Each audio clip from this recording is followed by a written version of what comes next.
जालना पालिकेच्या रणांगणात गोरंट्याल यांची खोतकरांवर जहरी टीका. जालना महानगरपालिकेच्या निवडणुकीचं बिगुल वाजताच राजकीय वातावरण चांगलंच तापलं आहे. पारंपरिक प्रतिस्पर्धी असलेले माजी आमदार कैलास गोरंट्याल आणि शिवसेना आमदार अर्जुन खोतकर यांच्यात आता शाब्दिक युद्ध शिगेला पोहोचलंय. खोतकरांनी विकासाच्या नावावर हवेत चटाक्या मारू नयेत, अन्यथा श्राद्ध घालावे, अशा अत्यंत जहाल शब्दात कैलास गोरंट्याल यांनी खोतकरांना आवाहन दिलं आहे.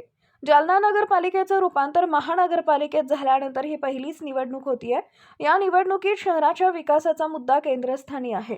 अर्जुन खोतकर यांनी शहरात केलेल्या विकास कामांचा दावा केला होता.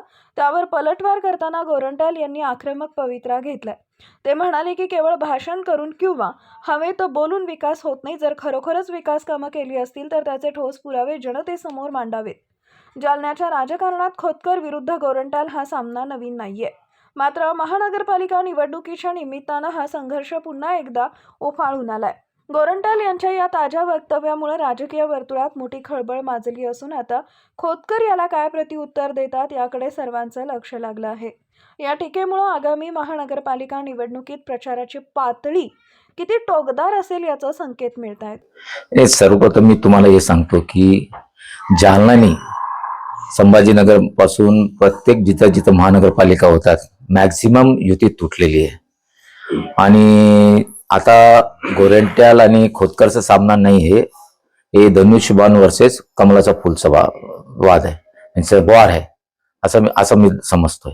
सर, आता आपण जर बघितलं तर जलवाहिनीचं पाणी असेल, पाण्याचा प्रश्न आहे जालनेकरांमध्ये, किंवा मग पैठणचे जायकवाडीचं जे पाणी आहे ते, आणि सौर ऊर्जेचा प्लॅन्ट, आणि काही शहरातले जे काही रस्ते झाले ते आम्ही केलेत असा दावा खोतकरांनी केलेला आहे. त्यांच्याकडे काही प्रूफ आहे का? त्यांच्याकडे काही फाईल आहे? कधी भेटले कोणाला? नाहीतर आमच्याकडे ना सौर ऊर्जेचा प्रकल्पाचा फाईल आहे माझ्याकडे. जगाला माहित आहे की मी उपोषणाला बसलो तेव्हा ते पाणी आलं, जेव्हा मी आमदार असताना, आमची सत्ता असताना. मेडिकल कॉलेजमध्ये मी आमदार नसताना उपोषण केलं, ते आलेलं आहे. सिमेंटच्या रोडचे उद्घाटन कोण केलं तुम्हाला माझ्यापेक्षा जास्त माहिती आहे. आणि कोणी हवात सटाके मारत पेक्षा त्यानं बाप दाखवण्याचा शात करा. तुमच्याकडे काय प्रूफ आहे? यावेळेला मुद्दे काय काय असणार आहेत? मुद्दे तर मी आता तुमच्या समोर बोलणार. मुद्दे आम्ही 5 तारखेला मुख्यमंत्री येत आहेत त्यांच्या समोर बोलणार आहे.